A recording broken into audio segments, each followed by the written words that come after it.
7 mistakes to avoid when scaling to 7 figures. That's the topic of today's video. So if you're curious, what are the things you should try to avoid on your journey to 7 figures, then you're gonna really enjoy this video.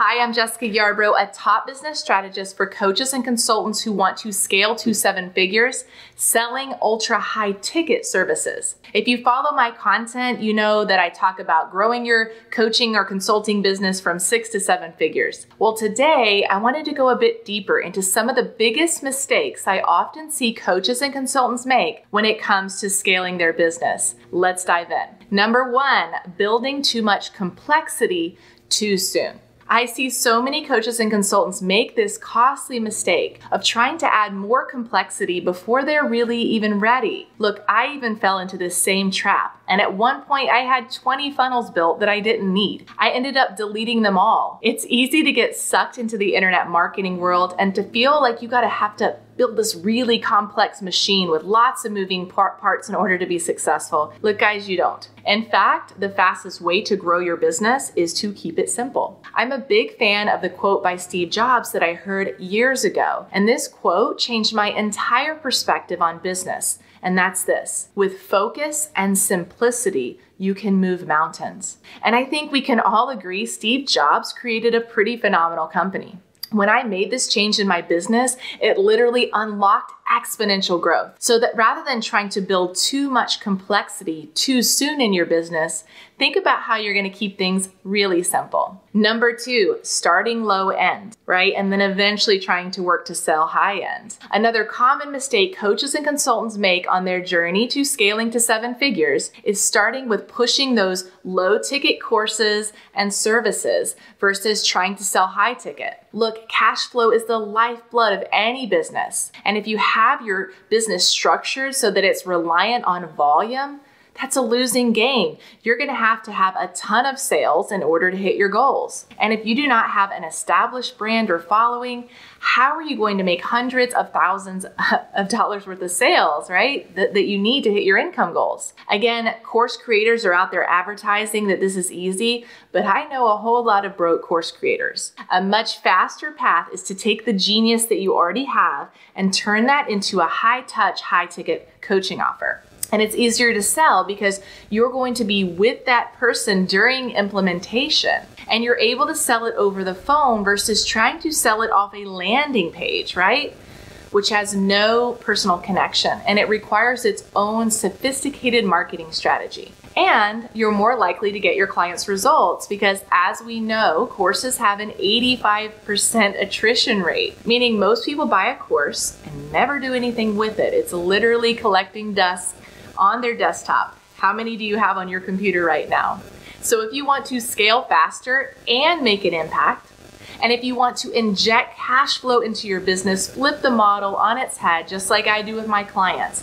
Go for the high ticket, and then when you hit 7 figures, if you choose, you can start to cascade down, back build your value ladder and have those lower ticket products. Simple math will show you that closing a handful of 6-figure deals or even a handful of like high 5-figure deals is going to get you to your income goals much faster than trying to push a ton of low-end products. Number 3, trying to be everywhere all at once. Another common mistake coaches and consultants make on their journey to scaling a 7-figure business is trying to be everywhere all at once. And specifically, I'm talking about trying to be on all different platforms of social media. Look, every single social media platform has a different strategy. Like how you're gonna show up on Instagram is gonna be very different than how you show up on, say, LinkedIn, which is a B2B platform. It's really important that rather than trying to create content that is quote unquote universal for all platforms, but it doesn't really work on all of them, that instead to pick 1 to 2 max platforms to focus on. Think about where your ideal clients are and build from there. I built a 7-figure business on LinkedIn alone. That would have been really difficult to do and to get that kind of traction if I was trying to be on Twitter and Instagram and TikTok at the same time. So I want you to become laser focused, build your audience, and build your credibility on a platform. And then as you start to master that platform, you can then begin to expand to other ones. A benefit of doing it this way is now you have the cash flow to expand to those other platforms in the right way. Number 4, focusing on quantity versus quality. Another common mistake coaches and consultants make when trying to scale to 7 figures is focusing on quantity versus quality. And this can manifest in a number of different ways. One way is audience building. I would much rather you have a highly curated network of followers that are your ideal client and are likely to buy from you than trying to rapidly grow your following just for vanity metrics. This could literally mean adding a bunch of fake followers, or maybe you add real followers, but they aren't the right ones because they're never going to buy from you. This is a losing game. It can also show up in the types of content you put out. Sometimes coaches and consultants, they try to mimic the big gurus that have sophisticated marketing teams and who are able to assemble a ton of content. So these newer coaches and consultants, or lower income earning ones compared to the guru, instead of putting out like a solid piece of content that really educates your audience, maybe you try putting out sound bites, but they don't really tell your audience anything. Here's the reality. You don't yet have enough brand awareness for them to associate who you are with the problem you solve. So this is often a strategy that doesn't convert well. You cannot compete with the gurus right now, right? Don't try. When you're trying to gain traction in the marketplace, quality trumps quantity. So whether it's content or audience building, focus on quality over quantity.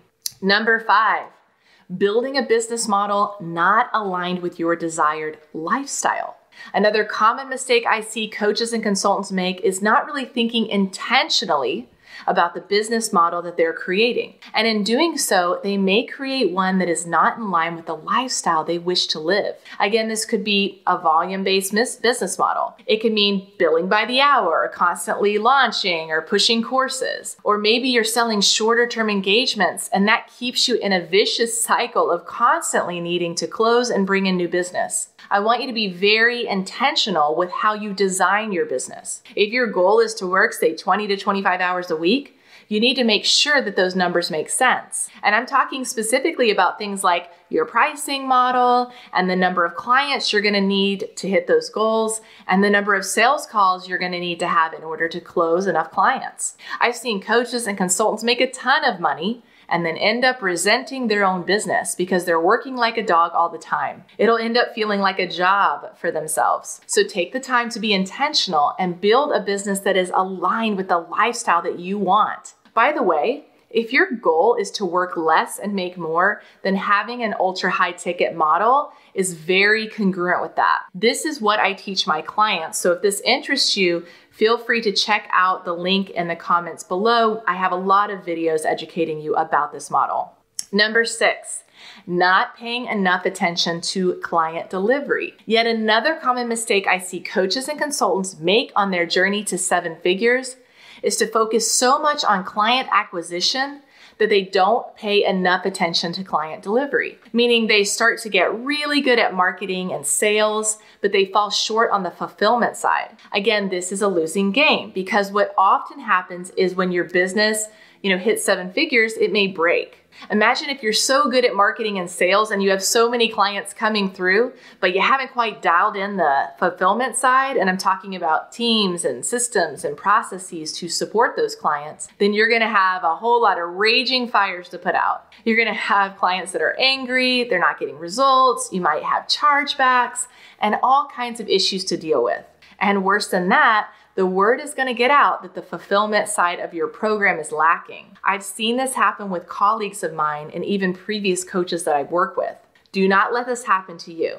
I built my business really intentionally. So not only was I acquiring new clients, but I also continued to heavily focus on how we can continually optimize that client delivery experience. If you want to have a solid brand reputation and be able to scale your company, you must put focus on client delivery. Do it sooner than later. Number 7, trying to scale too fast. And finally, one of the biggest mistakes I see coaches and consultants make on their journey to 7 figures is trying to scale too fast. And usually I see this with those coaches and consultants who have really begun their journey and they just started to make the low 6 figures. And then they get that initial money and they get so excited. They're like, yeah, let's go to 7 figures. And I totally get it. It's very exciting to see that validation, right? People are buying and to see and feel the potential of what it's like, just, hey, 7 figures is just around the corner. However, if you want to build something that is truly scalable, that does take time, no matter what any of the gurus selling 8-week courses might be promising. Oftentimes, the way to go faster is to first slow down and build the infrastructure that's going to support your growth. I already mentioned client delivery is one big area, and then you have all kinds of systems like marketing systems, sales systems, operations, and processes.